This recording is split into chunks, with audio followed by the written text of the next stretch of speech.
Hello. হ্যাঁ, আমি সুস্মিতা বলছি। দেখুন না, এসআইআর তো প্রায় ৩-৪ মাস হতে চলছে।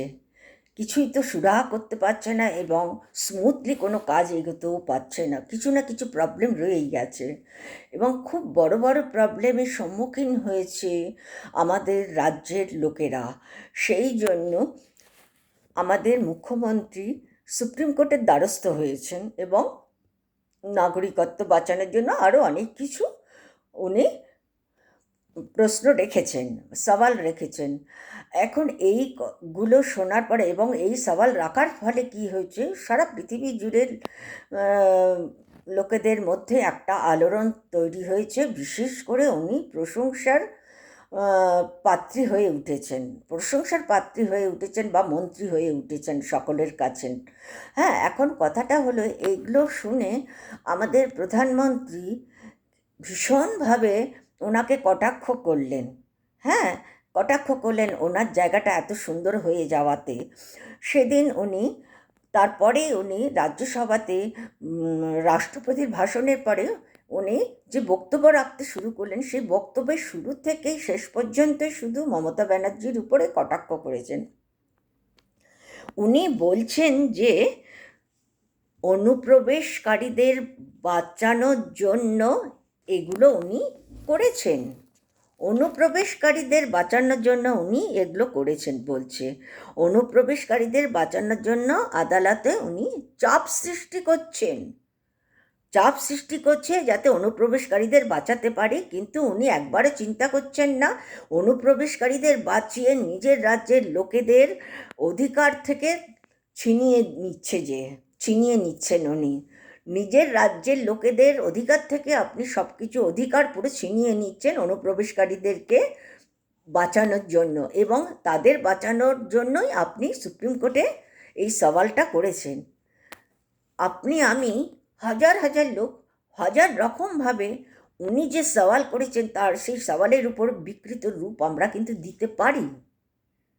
আমিও দিতে পারি, আপনি দিচ্ছেন, এবং হাজার হাজার লোক দিতে পারে, কিন্তু সেটা কিন্তু যুক্তি না।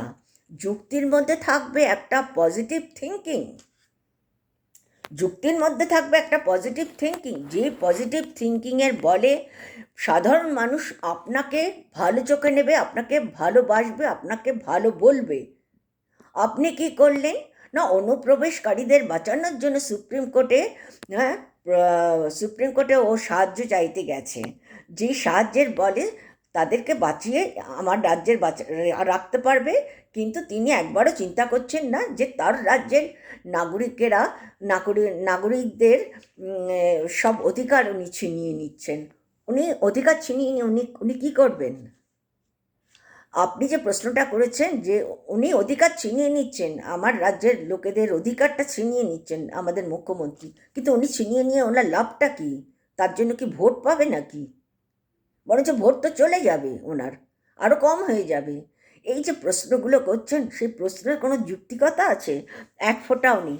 তার থেকেও বড় কথা হলো, আপনাকে যেটা বলতে হবে, এই যে উনি গিয়েছেন সুপ্রিম কোর্টে, এটা তো আপনাকে কেন্দ্র করে তো কিছু করেইনি। উনি যেটা করেছে সেটা সম্পূর্ণভাবে নির্বাচন কমিশনের এগেনস্টে করেছেন। আপনার গায়ে কেন এতটা জ্বালা উঠল? এটা তো একটা বিশাল বড় প্রশ্ন। আপনার গায়ে কেন এত জ্বালাটা উঠল এবং আপনি কেন এতটা কটাক্ষ করছেন? এই লড়াইটা তো নির্বাচন কমিশনের সাথে হচ্ছে। আপনার তো এখানে মুখ খোলা উচিত না? হ্যাঁ, যখন মুখ খুলেছেন তখন সাধারণ নাগরিকরাও বলবে যে আপনি যখন মুখটা খুলেছেন, এবারে আমাদেরও প্রশ্ন, এই অনুপ্রবেশকারীরা কি করে আমার রাজ্যে প্রবেশ করলো? সীমান্ত পেরিয়ে নিশ্চয়ই। সীমান্ত তো শুধুমাত্র আমাদের পশ্চিমবাংলাতে না, সীমান্ত অনেক জায়গাতে রয়েছে, অনেক অনেক রাজ্যে সীমান্ত রয়েছে। সেখানে কি অনুপ্রবেশকারীরা ঢোকেনি? হ্যাঁ, আপনি হয়তো এইসব বলে ডাবল ইঞ্জিন সরকারে ঢুকে পড়েছেন, কিন্তু আমাদের মুখ্যমন্ত্রী তো তার না। আমাদের মুখ্যমন্ত্রী ন্যায়ের লড়াই করেন, অন্যায়ের লড়াই করেন না উনি। হ্যাঁ, যাই হোক, এই যে সীমান্তে বিএসএফ রেখেছেন, তারা কি ঘুমোচ্ছিল যখন অনুপ্রবেশকারীরা ঢুকছে? এর দায়িত্বটা কার? বিএসএফের দায়িত্ব কার? সবটাই তো আপনাদের স্বরাষ্ট্রমন্ত্রীর। আর দ্বিতীয়ত হচ্ছে, উনি কেন অনুপ্রবেশকারীদের প্রবেশ করাবে? তার জন্য তো 4 মাস ধরে তো নির্বাচন কমিশন এত কিছু করে যাচ্ছে। কটা অনুপ্রবেশকারীকে ধরেছেন উনি? কটা অনুপ্রবেশকারীকে, যদি অনুপ্রবেশকারী ধরে থাকে সবটাই সে আমাদের রাজ্যের মুখ্যমন্ত্রী করেছেন, কমিশনার করতে পারেননি। যতটুকু যা করেছে আমাদের মন্ত্রী করেছে, আমাদের মুখ্যমন্ত্রী করেছেন। আপনি কেন এই ধরনের যুক্তিগুলো দেখাচ্ছেন?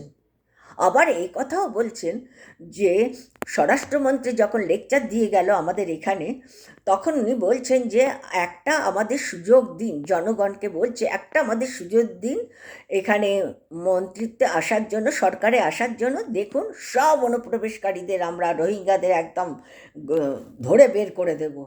আরে আপনাকে যদি দিয়েই দেয়, সরকারের জায়গাটা যদি আপনাকে দিয়েই দেয়, আপনি কি করবেন সে তো সব মানুষের জানা আছে। আমরা তো আলাদা করে কিছু বলবো না, আলাদা করে তো কিছু বলবো না, সব মানুষের জানা আছে। আপনি যদি পরে করতে চান, আগে করলে ক্ষতিটা কি?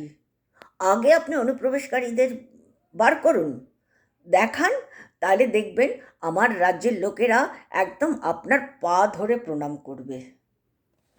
হ্যাঁ, এই হলো একটা কথা। আরেকটা উনি বলেছেন যে আমাদের রাজ্যের যুবকদের ভবিষ্যৎ ছিনিয়ে নিচ্ছে আমাদের সরকার। কিভাবে ছিনোচ্ছে? আমাদের রাজ্যের ছেলেদের বা যুবকদের যদি ভবিষ্যৎ ছিনিয়ে নেয়, তাহলে তো আপনার দলের সপক্ষে সব হয়ে যাবে। তাতে ওনার প্রফিটটা কি? আপনি এই ধরনের কথা বলছেন কেন? কত লক্ষ কোটি টাকা আপনি দেননি মুখ্যমন্ত্রীকে, যেটার উপর বেস করে উনি কিছু করতে পারতেন আরও। হ্যাঁ, আর কারা খাচ্ছে চাকরি সেটা জানেন না? এখন সিপিএম খুব ভালো হয়ে গেছে। স্বরাষ্ট্রমন্ত্রী এসে লেকচারে বলছে সে সিপিএম অনেক ভালো তৃণমূল থেকে। ভালো তো হবেই, ভালো বলে আগে হাত মিলিয়ে আমি ঢুকে তো যাই, তারপরে দেখাবো। সেটা তো বলেইছেই ত্রিপুরার ঘটনার পরিপ্রেক্ষিতে। তো যাই হোক, এই ধরনের আপনারা যে যুক্তি রাখছেন, এটাকে যুক্তি বলে না, অযৌক্তিক সম্মত কথাবার্তা, যেগুলো শিক্ষিত সম্প্রদায়ের মধ্যে বলে না। আমি বেশিরভাগ আপনাদেরটা, আমি কিন্তু কোনো দলীয়তা করি না, এই কারণেই আমি বলছি যে আমি একসময় আপনাদের দলকেই আমি ভোট দিয়ে এসেছি, মানে স্টিল বিশ্বাস। রাহুল গান্ধী যে বলেছে না, জনগণের চোখে পট্টি পরিয়েছে, শুধু চোখে না দিমাগেও পট্টি পরিয়েছিলেন। আজ আমাদের মতন 50 থেকে 60% লোক একদম টার্ন নিয়ে নিয়েছে। তার কারণটা তো দেখতে পাচ্ছে, বুঝতে পারছে। সবসময় কিন্তু ভিডিও, মিডিয়া, সোশ্যাল মিডিয়া দেখে বা নিউজ চ্যানেল দেখে হয় না, বাস্তবটাকেও দেখতে হয়। আমরা তো রাস্তায় বেরোই, বাস্তবটা তো দেখছি। অশ্লীল গালাগাল কারা করছে?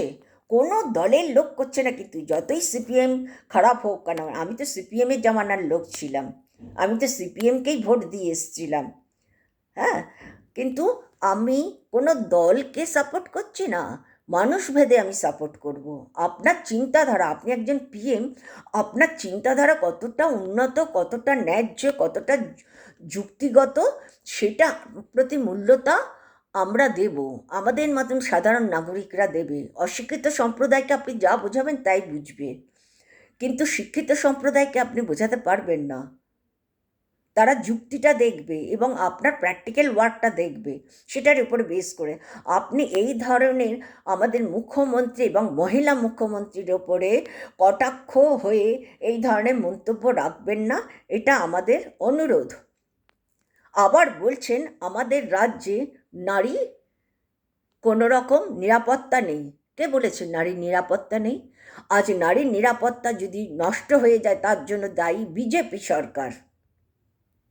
এত দূর স্পর্ধা বঙ্গ বিজেপির কয়েকটা দু চারটে লোক রয়েছে যারা নেতাগিরি করছে, এরা এত অশ্লীল রাস্তা ধরে অশ্লীলভাবে রাজ্যটাকে নষ্ট করে দিচ্ছে, তার জন্য দায়ী কে?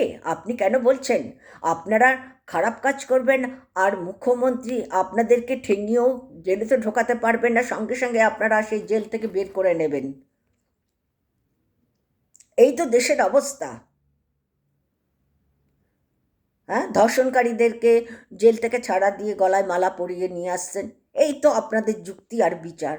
তাহলে সেই মানুষগুলো কি আপনার পাশে আর দাঁড়াতে পারবে? আপনার যে বয়স, সেই বয়সে অন্তত পক্ষে সুচিন্তাধারাটা, এক্সপেকটেশন, ধর্মের নামে কখনো এই রাজনীতি অন্তত চলে না। ধর্মটা মানুষ বানিয়েছে, মানুষকে সৃষ্টি করেছে পৃথিবী উপরওয়ালা।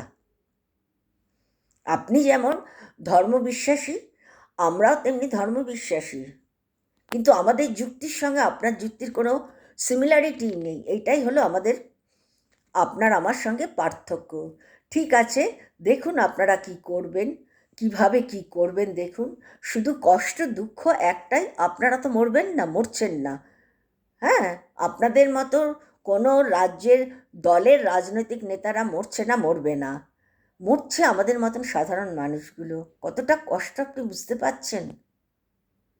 মা বাবারা সন্তানকে বড় করে তোলে, সুস্থ সুন্দর করে গড়ে তোলে, তাদের একটা মানে তাদের নিরাপত্তা নেই পর্যন্ত ভারতে, শুধু রাজ্যে না, ভারতে। ঠিক আছে, আমি অনেকটা বললাম, মাফ করবেন। যদি অন্যায় কিছু বলে থাকি মাফ করবেন, কেননা অনেক সময় ইমোশনালি অনেক কথা বেরিয়ে যায়। হ্যাঁ, সকলেরই বেরোয় এটা, কেউ তো মুখস্থ করে আর আসে না। ঠিক আছে, ছাড়ছি।